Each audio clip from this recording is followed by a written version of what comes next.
بسم اللہ الرحمن الرحیم یثبت اللہ الذین آمنوا بالقول الثابت فی الحیاۃ الدنیا وفی الآخرہ۔ حضرات گرامی قدر، میرے لیے نہایت اعزاز کی بات ہے کہ مجھ ایسے ناچیز کو آج آپ لوگوں کے سامنے جناب برادر محترم مولانا اسماعیل عتیق صاحب کی دعوت پر اظہار خیال کا موقع ملا ہے، اور جو بزم سجائی گئی ہے اس کا عنوان ہے مقام مصطفیٰ صلی اللہ علیہ وسلم۔ اور اس مقام کو ہم کیوں کر بیان کریں کہ جس کو ہمارے مقام کے بیان کرنے کی احتیاج نہیں ہے، حاجت نہیں ہے، وہ ہستی اقدس و مقدس اس بات کی قطعاً محتاج نہیں ہے کہ ہم ان کی نعت کو بیان کریں، ان کی منقبت کو بیان کریں، ان کی تعریف کو بیان کریں، ان کی رفعت کو بیان کریں، بلکہ اگر ضرورت ہے تو ہمیں ہے کہ ہم ان کے مقام کا تذکرہ کریں، اور اللہ کرے کہنے والا بھی اور سب سننے والے ان کے ہاتھوں روز قیامت کی شفاعت کے حقدار بن جائیں۔ اور وہ مقام کہ ہم کیوں کر ان کے مقام کو بیان کر سکیں کہ اللہ رب العزت نے خود کلام مجید میں ارشاد فرما دیا، وَرَفَعْنَا لَكَ ذِكْرَكَ، اے میرے حبیب ہم نے آپ کے ذکر کو بلند کر دیا۔ ثریا کی بلندیوں پر کسی کے نام نامی کو اگر رقم کیا گیا تو میرے آقا کے نام نامی کو، اور ساتھیوں بلندی کیوں نہ ہو کہ وہ آدم سے لے کر حضرت عیسیٰ تک علیہ السلام 1,24,000 انبیاء کے امام، کہ اللہ رب العزت نے ابھی سورج کو روشنی عطا نہیں کی تھی، چاند ستارے کو ابھی جگمگاہٹ نہیں بخشی تھی، تمام انبیاء کی ارواح کو اکٹھا کیا، ارشاد فرمایا سن لو میں تمہیں مسند امامت پر بٹھانے والا، میں تمہیں تاج نبوت کو عطا کرنے والا، میں تمہیں حلت نبوت کو اڑھانے والا، مگر ان کے مقام کی کیا بات کی جائے۔ یہ بات کہہ کے اللہ رب العزت کیا ارشاد فرما رہے، مگر سن لو، پھر اگر وہ اونچے مقام والا آ گیا، آمینہ کا لال آ گیا، پھر کسی نے کالی کملی والے کے آ جانے کے بعد اپنی بات کو کیا، اس کا نام دفتر نبوت سے کاٹ کے فاسقوں میں لکھ دیا جائے گا۔ فَمَن تَوَلَّا بَعْدَ ذَلِكَ فَأُولَئِكَ هُمُ الْفَاسِقُونَ۔ ساتھیوں وہ مقام بلند ملا تو آقا کائنات کو ملا، اور اللہ کے فضل و کرم سے مجھے اس بات کے کہنے میں ذرہ برابر بھی ہچکچاہٹ نہیں ہے، بلکہ ہم ڈنکے کی چوٹ اس بات کا اعلان کرنے کے لیے آئے کہ اللہ کے فضل و کرم سے مقام تو آپ نے ہر مرتبہ ہائے فکر سے مقام مصطفیٰ کا تذکرہ سننے والے، ہمارے تمام مکاتب فکر سے تعلق رکھنے والے، اپنی اپنی مسجدوں میں، اپنے اپنی بزموں میں، اپنے اپنے جلسوں میں، اپنے اپنے اسٹیج سے مقام مصطفیٰ کو بیان کر رہے۔ میرا دیوبندی بھائی بھی مقام مصطفیٰ کی بات کو کرنے والا، میرا بریلوی بھائی بھی مقام مصطفیٰ کو بیان کرنے والا، اور آج اللہ کے فضل و کرم سے جنڈیالی بنگلہ میں آپ کے سامنے مقام مصطفیٰ کے عنوان سے اس بزم کو سجایا گیا۔ اہل حدیث کے اسٹیج سے بھی مقام مصطفیٰ کا تذکرہ، دیوبندی کے اسٹیج سے بھی مقام مصطفیٰ کا تذکرہ، بریلوی کے اسٹیج سے بھی مقام مصطفیٰ کا تذکرہ۔ پھر ساتھیوں ماجرا کیا ہے، معاملہ کیا ہے، مسئلہ کیا ہے، اختلاف کیا ہے، وہ بھی مقام کو بیان کر رہے، ہم بھی بیان کر رہے۔ اللہ کی قسم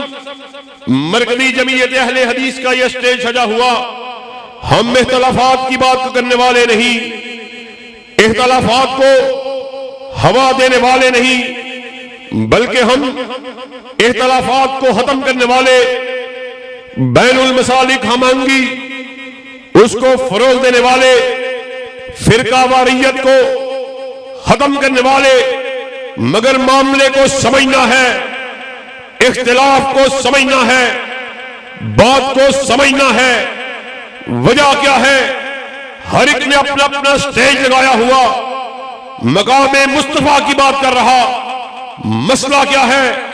آؤ جنڈیالی بنگلے والوں، مسئلے کو آج حل کر کے جانا ہے۔ مسئلہ یہ ہے، تو نے بھی مقام کو بیان کیا، اس نے بھی مقام کو بیان کیا، ہم بھی مقام کو بیان کرنے والے۔ تو نے بیان کرتے ہوئے کہا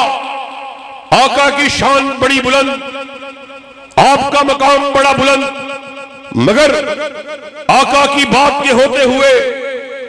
آقا کی حدیث کے ہوتے ہوئے، آقا کے فرمان کے ہوتے ہوئے تو یہ بات کہتا ہوا نظر آتا ہے، جی آقا کی حدیث تو ٹھیک ہے، مولانا صاحب، سیف اللہ صاحب، اسماعیل صاحب، یہ آقا کی حدیث تو ٹھیک ہے،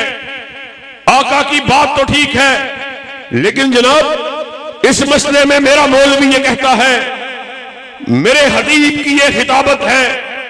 میرے مفتی کا یہ فتویٰ ہے، میرے امام کا یہ قول ہے۔ مدر امین چوہان صاحب، آج بات کو سمجھ کے جانا ہے، تو نے بھی مقام کو بیان کیا، آج اہل حدیث کے سٹیج سے بھی آقا کے مقام کو سن کے جانا۔ ہم نے کہا کائنات کا ہر شخص غلطی کھا سکتا ہے، تو بھی غلطی کھائے، میں بھی غلطی کھاؤں، تیرا خطیب بھی غلطی کھائے، مفتی بھی غلطی کھائے، امام بھی غلطی کھائے۔ غلطی سے پاک اگر کسی کو بنایا، اللہ نے آمینہ کے لال کو بنایا ہے، آسمان سے ندا آئی، ما ینطق عن الہوی ان ہوا الا وحی یوحی۔ نعرہ تکبیر، نعرہ تکبیر، شان مصطفیٰ، مقام مصطفیٰ، حضرت علامہ محتسب علیہ الصحیر کہ ناطق وحی اپنی مرضی سے بات ہی نہیں کرتے، وہ جب بھی بات کرتے ہیں رضائے خداوندی سے بات کرتے ہیں۔ مسئلہ بڑا آسان ہے، مسئلہ بڑا سیدھا سادہ ہے، مسئلے کو سمجھ کے جانا ہے، اور یہی اللہ کے فضل و کرم سے اہل حدیث کی دعوت ہے، یہی اہل حدیث کا نظریہ ہے، یہی اہل حدیث کی سوچ ہے۔ آج اس بلند کو سجایا گیا، آپ کو قصے اور کہانیاں سنانے کے لیے نہیں آئے، اپنے بڑوں کی بڑائی کو بیان کرنے کے لیے نہیں آئے، یہاں پر یزدانی شہید کی عظمت کو منوانے کے لیے نہیں آئے، علامہ شہید کی خطابت کو منوانے کے لیے نہیں آئے۔ یہ ہمارا درہ امتیاز ہے، ہم کائنات کے باسیوں کو یورپ کے قرآن کی طرف بلاتے ہیں یا کالی کملی والے کے فرمان کی طرف بلاتے ہیں۔ للکار ہے، للکار ہے، للکار ہے، للکار ہے، جب تک سورج چاند رہے گا، جب تک سورج چاند رہے گا، شان مصطفیٰ، مقام مصطفیٰ۔ ایمانداری سے بتلاؤ، یہ جلسوں میں، یہ بزموں میں، یہ جو اس طرح کی محفلیں منعقد ہوتی ہیں، ان میں آنا، نعرے لگنا اور ان پر مقرر کی تقریر کو سننا، واہ واہ کہنا اور اٹھ کر چلے جانا، یہ صرف اس کا حاصل حصول اور مقصد نہیں ہے۔ مقصد تب پورا ہوگا جب بات کو صحیح طرح سمجھ کے جایا جائے، دل میں بٹھا کے جایا جائے، اذہان میں سمجھ کے جایا جائے۔ ایمانداری سے بتلاؤ یہ کس طرح کا مقام ہے کہ مقام تو جناب آقا کا سب سے اعلیٰ ہے، آپ آقا کا سب سے بڑا ہے، اور پھر جب آقا کی بات آئے تو اپنے چہروں کو دوسری جانب پھیر لیتے ہیں۔ اللہ کی قسم ہم اس محبت کے قائل نہیں، ہم نے اس پیر کو اپنا پیر اکمل بنایا کہ اب ہماری نگاہوں میں کوئی دوسرا جچتا ہی نہیں۔ ہم نے اس چہرے کو دیکھا کہ بابا شہید کے الفاظ یاد آ گئے کہ ان کے الفاظ میں کہ جس کو دیکھ کر کسی بڑھیا نے کیا خوب کہا تھا، مدد الدہور وما آتینا بمثلہ وَلَقَدْ عَطَا فَآجَزْنَا عَنْ نُذَرَائِهِ مدتیں بیت گئیں آپ جیسا چہرہ دیکھے ہوئے، جب دیکھا منہ سے بے اختیار نکلا آپ جیسا جنا جا سکتا ہی نہیں۔ اور وہ چہرہ کہ جس کو دیکھ کر حسان بن ثابت نے کیا خوب کہا تھا، وَأَحْسَنَ مِنْكَ لَمْ تَرَ قَطُّ عَيْنِي وَأَجْمَلَ مِنْكَ لَمْ تَلِدِ النِّسَاءُ خُلِقْتَ مُبَرَّأً مِنْ كُلِّ عَيْبٍ کَأَنَّكَ قَدْ خُلِقْتَ كَمَا تَشَاءُ۔ آقا آپ اتنے حسین اتنے جمیل کہ ایسا محسوس ہوتا تھا آپ بارگاہ رب العالمین میں کھڑے اور اللہ کو کہہ رہے اللہ مجھے ایسے بنا، آپ کہتے چلے گئے رب بناتا چلا گیا۔ اور ہم نے تو اس کے چہرے کو دیکھا، اللہ کے فضل و کرم سے اب ہماری نگاہوں میں کوئی دوسرا جچتا ہی نہیں، کوئی ہمارے آقا جیسا لا کے دکھاؤ تو صحیح، کوئی ان جیسا کمال والا ہمیں بتلاؤ تو صحیح۔ یہ نعرہ محبت، اللہ کی قسم یہ نعرے جھوٹے ہم سمجھتے ہیں۔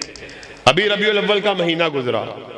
ابھی آپ کے سامنے آقا کی عقیدت میں آپ کی محبت میں کیسی کیسی محفلوں کو سجایا گیا، اور الزام ہم پہ ہے کہ جناب یہ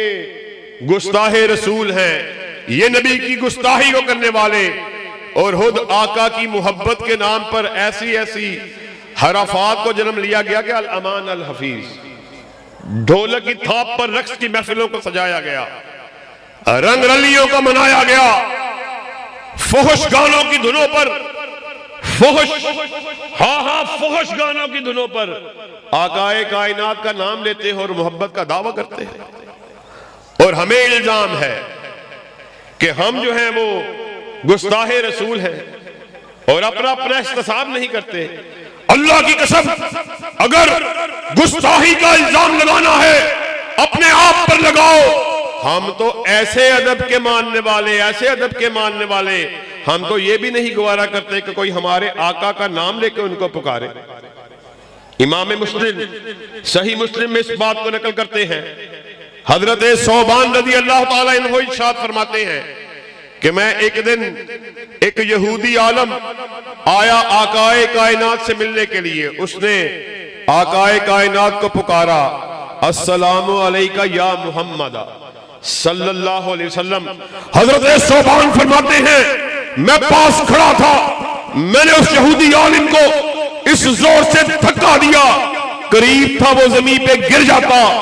پکار کر بولا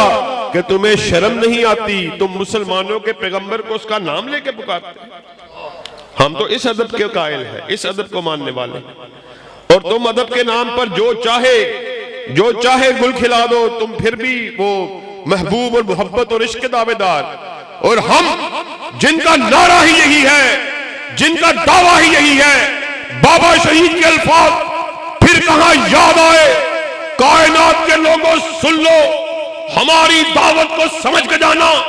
جنڈیالی بنگلہ میں آئے ہوئے لوگوں، اہل حدیث کی دعوت کو اپنے دلوں میں بٹھا کے جانا۔ آپ نے جلسہ عام سے تقریر کرتے ہوئے کہا کہ اہل حدیث کے بیٹے کو اگر منوانا ہے یا رب کا قرآن لے آؤ یا کالی کملی والے کا فرمان لے آؤ، اہل حدیث کے بیٹے کی گردن کو جھکا ہوا پاؤ گے، مگر آمنہ کے لال کے ہوتے ہوئے، آمنہ کے لال کی بات کے ہوتے ہوئے، آپ کے فرمان کے ہوتے ہوئے، آپ کی حدیث کے ہوتے ہوئے ہمیں کہو کسی غیرے کی مان لو، کسی غیرے کی مان لو، کسی لتھو حیرے کی مان لو، رب کعبہ کی قسم ہے یہ گردن کٹ سکتی ہے مگر جھک نہیں سکتی۔ نعرہ تکبیر، نعرہ تکبیر، حرمت رسول پر، حرمت رسول پر، شان مصطفیٰ، مقام مصطفیٰ۔ سیف اللہ عابد صاحب پھر مجھے کہنے دیجئے ڈنگے کی چوڑ، اللہ کے فضل و کرم سے پوری کائنات میں اگر کوئی واحد گروہ ایسا موجود ہے کہ جس نے اس بات کا اعلان کر دیا ہمارے سر کا مالک، عرش کا خدا، ہمارے دل کا مالک، مدینہ کا مصطفیٰ، اللہ کی قسم پوری کائنات میں اور کوئی نہیں، وہ میرا مسلک اہل حدیث ہے۔ مسلک اہل حدیث، مرکزی جمعیت مسلک اہل حدیث، مرکزی جمعیت اہل حدیث، مرکزی جمعیت اہل حدیث پاکستان، حافظ معتصم الہی صاحب ظہیر۔ اور ہم آپ کو اپنی طرف سے قصے کہانیاں نہیں سنا رہے، یہ بھی ہمارے اسٹیج کا تو امتیاز ہے کہ ہم لوگوں کو قصے کہانیاں کہاوتیں کہایتیں وہ نہیں سناتے۔ اللہ کے فضل و کرم سے یہ اہل حدیث کے اسٹیج کا تو امتیاز ہے کہ یہاں سے جب بھی بات ہوگی یا رب کے قرآن کی بات ہوگی یا کالی کملی والے کے فرمان کی بات ہوگی، اور یہ ہم کوئی آپ کو اپنی طرف سے یہ باتیں نہیں سنا رہے۔ آقائے کائنات اس دنیا سے رخصت ہو رہے، آپ نے اپنے اصحاب کو اکٹھا کیا، ارشاد فرمایا ترکت فیکم امرین لن تضلوا ما تمسکتم بہما کتاب اللہ و سنتی، میں تمہارے درمیان دو چیزوں کو چھوڑے جا رہا۔ اصحاب رسول نے پوچھا آقا آپ کیا چھوڑے جا رہے؟ آپ نے ارشاد فرما دیا ایک اللہ کی کتاب چھوڑ کے جا رہا، دوسرا اپنی سنت کو چھوڑ کے جا رہا۔ پھر جو کوئی ان دو چیزوں کو چمٹ گیا وہ ہرگز ذلیل نہیں ہوگا۔ یہی ہمارے اسلاف کی دعوت، یہی ہمارے قائدین کی دعوت، یہی ہمارے شہداء کی دعوت، یہی وہ دعوت جس کو دیتے ہوئے ہمارے اسلاف نے صرف نعروں کو نہیں لگایا، صرف دعووں کو نہیں کیا، تقاریر کو نہیں کیا، تحریر کو نہیں لکھا، بلکہ حلت شہادت کو اڑ کر اس بات کو ثابت کر دیا جس دھج سے کوئی مقتل میں گیا وہ شان سلامت رہتی ہے۔ یہ جان تو آنی جانی ہے، اس جان کی کوئی بات نہیں۔ اللہ کے فضل و کرم سے علامہ شہید کی زندگی سے آپ لوگ اچھی طرح واقف۔ یہاں پر میں سفید داڑھیوں والے بزرگوں کو بھی دیکھ رہا جنہوں نے علامہ شہید کی نوجوانی کو بڑے قریب سے دیکھا۔ علامہ شہید ساری زندگی قال اللہ اور قال رسول کا پرچار کرتے رہے۔ یہ علامہ شہید کے الفاظ تھے، کائنات کے لوگوں سن لو، اہل حدیث اور باغی دو ہم معنی لغات ہیں، دو مترادف الفاظ ہیں۔ سنو اہل حدیث باغی، یہ یحییٰ کا بھی باغی، بھٹو کا بھی باغی، ضیاء الحق کا بھی باغی، اور آج جنڈیالی بنگلہ میں علامہ شہید کے روحانی اور جسمانی بیٹے آئے ہوئے بابا شہید کی بات کو آگے بڑھاتے ہوئے ڈنکے کی چوٹ اس بات کا اعلان کرنے کے لیے آئے، کائنات کے باسیوں سن لو، ہم باغی، ہم بازاری اور مداری، آصف زرداری کے بھی باغی، ہم قبر پرست شہباز شریف کے بھی باغی، ہم روشن حیالی کے نام پر بے حیائی کو فروغ دینے والے عمران خان نیازی کے بھی باغی۔ وفا اگر ہماری کسی کے لیے ہے یا رب کے قرآن کے لیے ہے یا کالی کملی والے کے نعرہ تکبیر، نعرہ تکبیر، شان مصطفیٰ، مقام مصطفیٰ، مسلک اہل حدیث۔ اور ساتھیوں آخر میں آپ کی توجہ کے اہم نقطے کی جانب کروا کے آپ سے اجازت چاہوں گا کہ ابھی میرا میلسی میں بھی پروگرام ہے، قاری صاحب کا بھرپور اصرار تھا کہ پہلی تقریر آپ ادھر کریں، بس آخری نقطے پہ چند منٹ گفتگو کر کے آپ سے اجازت چاہوں گا کہ وہاں پہ بھی پہنچنا ہے۔ ابھی یہ جو مہینہ ماہ ستمبر ہے ہم نے گزارا ماضی قریب میں، آج اکتوبر کو شروع ہوئے 4-5 دن ہوئے ہیں۔ آپ نے دیکھا تمام مکاتب فکر، تمام مسالک کے لوگوں نے ماہ ستمبر کو گولڈن جوبلی کے طور پہ منایا کہ 1974 میں پاکستان میں آئینی طور پر، قانونی طور پر مرزا غلام احمد قادیانی اور اس کے حواریوں کو اللہ کے فضل و کرم سے ستمبر 2024 میں پورے 50 برس بیت گئے کہ آج سے 50 برس پہلے ان کو غیر مسلم قرار دیا گیا۔ اور اہل حدیث و اللہ کے فضل و کرم سے آپ کے سامنے اس بات کو رکھنا ضروری سمجھتا ہوں کہ جب بر صغیر میں ختم نبوت کے اوپر ڈاکے کو ڈالنے کی کوشش کی گئی، تب اللہ کے فضل و کرم سے یہ بھی اہل حدیث کا ترہ امتیاز ہے، ہر ایسے موقع پر ہمارے آنکھوں کے ترتاج، ہمارے دلوں کے قرار، ہمارے اسلاف نے بڑھ چڑھ کر تحفظ ختم نبوت کے لیے اپنی خدمات کو پیش کیا، خاص طور پر بر صغیر میں جب جنوبی پنجاب کے ضلع قادیاں میں اپنے ایک آدمی کو انگریزی سامراج نے اپنا اعلی کار بنانے کے لیے عقیدہ ختم نبوت کے اندر دھڑاڑ کو ڈالنے کے لیے، مسلمانوں کے اندر تفریق کو پیدا کرنے کے لیے جب ضلع گرداسپور کے قصبہ قادیاں میں انگریزی سامراج نے مرزا غلام احمد قادیانی کو اپنا اعلی کار بنایا اور اس نے بخوبی ان کو اپنا ایجنٹ بائی بھرپور انداز میں ثابت کیا۔ پہلے اوائل میں اپنے آپ کو مبلغ اسلام کے طور پر پیش کرتا رہا، کچھ عرصہ گزرنے کے بعد مسیح موعود ہونے کا دعوے دار بن بیٹھا، پھر کچھ عرصہ بیتا مہدی معبود ہونے کا دعوے دار بن بیٹھا، اور 1901 میں دعوی نبوت کو کر بیٹھا۔ ساتھیوں یاد رکھو، اللہ کی قسم ایسے وقت میں کوئی اور نہیں تھا بلکہ اہل حدیثوں کا سرحیل محمد حسین بٹالوی تھا، جس نے سب سے پہلے اپنے استاد سید محدث نذیر حسین دہلوی سے فتوی تکفیر کے اوپر سگنیچر کو کروایا، دستخط کو کروایا، اور 200 سے زائد علماء سے پورے بر صغیر سے فتوی تکفیر کے اوپر دستخط کو کروا کے اس کو جاری اور ساری کر دیا۔ اور پھر محمد حسین بٹالوی کے بعد بڑے معروف، ہمارے ماتھے کا جومر، ہماری آنکھوں کی ٹھنڈک، ہمارے دل کا قرار، جناب فاتح قادیاں مولانا ثناء اللہ امرتسری رحمت اللہ علیہ، کہ ہم سب بڑی اچھی طرح ان سے واقف۔ انہوں نے مرزا لعین کا اس شدت سے، استقامت سے، جرت سے، بہادری سے تعاقب کیا کہ مرزا بوکھلا اٹھا، گرداسپور کے قصبے قادیاں میں پہنچے، مرزے کو اس کے گھر کے باہر جا کے للکارا، لیکن مرزا لعین میں اتنی جرت پیدا نہیں ہوئی کہ وہ آپ کا مقابلہ کرنے کے لیے، آپ سے گفتگو کو کرنے کے لیے، آپ سے مناظرہ کرنے کے لیے باہر آئے۔ آپ اتنی ہمت سے، استقامت سے مرزے کا آپ نے تعاقب کیا کہ 1907 میں، ساتھیوں اہل حدیث کی تاریخ بڑی روشن ہے۔ میں اپنے نوجوانوں کو یہ بتلانا چاہتا ہوں، ہمارے بزرگ تو ہماری تاریخ سے اچھی طرح واقف ہی ہیں، اللہ کی قسم ہماری تاریخ بڑی روشن، بڑی تابناک، سنہرے حروف سے لکھے جانے کے قابل۔ مرزا غلام احمد قادیانی اس قدر بوکھلایا، آپ کے شدید تعاقب کے، آپ کی جرت سے، آپ کی بہادری سے تنگ آ کر، کہ مرزا نے خود ایک رسالے کو جاری کیا، آخری فیصلہ کے عنوان سے مرزا نے رسالے کو جاری کیا اور تحریر لکھتا ہے کہ جو جھوٹا ہے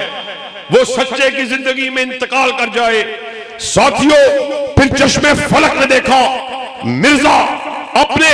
خود ساختہ جاری کیے ہوئے رسالے آخری فیصلہ کی پاداش میں ٹھیک 13 ماہ بعد جہنم رسید ہوتا ہے، اور آپ کے اور میرے سرحیل مولانا ثناء اللہ امرتسری مرزا کے اس دنیا سے جہنم رسید ہونے کے 40 برس بعد اس دنیا سے رخصت ہوتے ہیں۔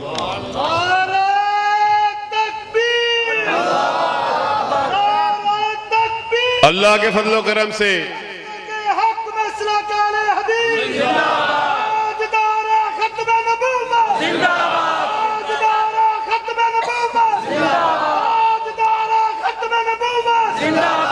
یاد رکھو، ایک لمبی فہرست ہے کہ وقت اس کا متحمل نہیں ہو سکتا کہ آپ کے سامنے بیان کروں۔ محمد حسین بٹالوی، مولانا ثناء اللہ امرتسری رحمت اللہ علیہ، بشیر شخصوانی رحمت اللہ علیہ، قاضی سلیمان منصور پوری رحمت اللہ علیہ، اسماعیل رحمت اللہ علیہ، ابراہیم میر سیالکوٹی رحمت اللہ علیہ، داؤد غزنوی رحمت اللہ علیہ، عبداللہ محدث روپڑی رحمت اللہ علیہ، محدث زمان حافظ محمد گوندلوی رحمت اللہ علیہ، شہید ملت مولانا حبیب الرحمن یزدانی رحمت اللہ علیہ، اور حدیب ملت علامہ احسان الہی ظہیر رحمت اللہ علیہ، یہ سارے کے سارے ساری زندگی کلمہ حق کو بلند کرتے رہے، اور علامہ شہید آپ کے الفاظ پھر کس موڑ پہ یاد آئے؟ چنیوٹ کے وسیع و عریض میدان میں علامہ شہید نے ایک جلسہ عام سے خطاب کرتے ہوئے کہا تھا، اہل حدیثوں اٹھو، زمانہ تمہارے قدموں کی چاپ کا منتظر، کیونکہ آج کے اس گئے گزرے دور میں ختم نبوت کے اگر کوئی صحیح رکھوالے ہیں تو تم ہو۔ تم نے ظاہری نبوت کا اعلان کرنے والوں کو بھی روکا اور باطنی نبوت کا اعلان کرنے والوں کو بھی ٹوکا ہے۔ تاجدار ختم نبوت، تاجدار ختم نبوت، جب تک سورج چاند رہے گا۔ اور آج اللہ کے فضل و کرم سے ہم یہاں پر اس بات کا اعلان کرنے کے لیے آئے، ہم بیدار ہو کر چکنے ہو کر بیٹھے ہیں۔ کیوں بھائی چکنے ہو کر بیٹھے ہو کہ نہیں؟ ہم بیدار ہو کر چکنے ہو کر بیٹھے ہیں، اور اللہ کے فضل و کرم سے اس وقت تک چین سے نہیں بیٹھیں گے جب تک وطن عزیز میں ختم نبوت کے جھنڈوں کو گاڑ نہیں دیا جاتا۔ ختم نبوت کے جھنڈوں کو گاڑنے کے لیے تیار ہو؟ یہ کیا بات ہے کہ یہ جو ملک ہم نے کلمہ طیبہ کے نام پہ حاصل کیا، نعرہ لگا پاکستان کا مطلب کیا؟ لا الہ الا اللہ۔ اس ملک کا چیف جسٹس ختم نبوت کے اوپر اختلافی نوٹ کو لکھتا ہے۔ وہ وطن جو ہم نے کلمہ طیبہ کے اوپر حاصل کیا، اس کے نام پہ حاصل کیا، اللہ کی قسم ہم یہاں پر اس بات کا اعلان کرنے کے لیے آئے،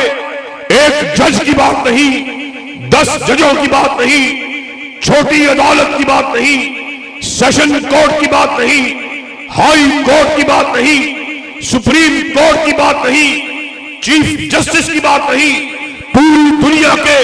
چیف جسٹس اکٹھے ہو جائیں، پوری دنیا کی عدالتیں اکٹھی ہو جائیں، ختم نبوت کے اوپر اختلافی نوٹ کو لکھیں، اللہ کی قسم پوری دنیا کے اختلافی نوٹ کو ہم اپنے پاؤں کی ٹھوکر پہ اڑا سکتے ہیں۔ قدم بڑھاؤ، صاحب قدم بڑھاؤ، صاحب قدم بڑھاؤ، تاجدار ختم نبوت، آقا کی ختم نبوت کی، آقا کی ختم نبوت کی بات ہو اور سامنے عدالتوں کی بات ہو، جسٹس کی بات ہو، چیف جسٹس کی بات ہو، اللہ کی قسم پوری دنیا کی عدالتیں مل کر بھی آقا کی کسی حدیث کا مقابلہ نہیں کر سکتی۔ اللہ کے فضل و کرم سے مرکزی جمعیت اہل حدیث کے پلیٹ فارم سے ہم ہوشیار ہو کر چکنے ہو کر میدان عمل میں نکل چکے، اور علامہ شہید کے الفاظ پھر کس مقام پہ یاد آئے کہ جب آپ اس دنیا سے رخصت ہو رہے، آپ کی زبان پر آخری الفاظ تھے، کافر ہے تو شمشیر پہ کرتا ہے بھروسہ، مومن ہے تو بے تیغ بھی لڑتا ہے سپاہی۔ آؤ آج اس بات کا عزم کرو، بغیر تلوار کے، بغیر شمشیر کے، بغیر بندوق کے، بغیر گولی کے، بغیر لاٹھی کے، بغیر پتھر کے ختم نبوت کی جنگ کو لڑنے کے لیے تیار ہو؟ جانوں کا نذرانہ بھی پیش کرنا پڑا، تیار ہو؟ ذرا دونوں ہاتھوں کو بلند کر کے تجدید عزم کے لیے بلند آواز سے اس بات کا اعلان کرو، قائدین ختم نبوت کے لیے بلائیں، باہر آنے کے لیے تیار ہو؟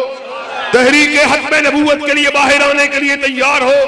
تحریک تحفظ حرمت رسول کے لیے باہر آنے کے لیے تیار ہو؟ اسلامی شاعر کے لیے باہر آنے کے لیے تیار ہو؟ دفاع صحابہ کے لیے باہر آنے کے لیے تیار ہو؟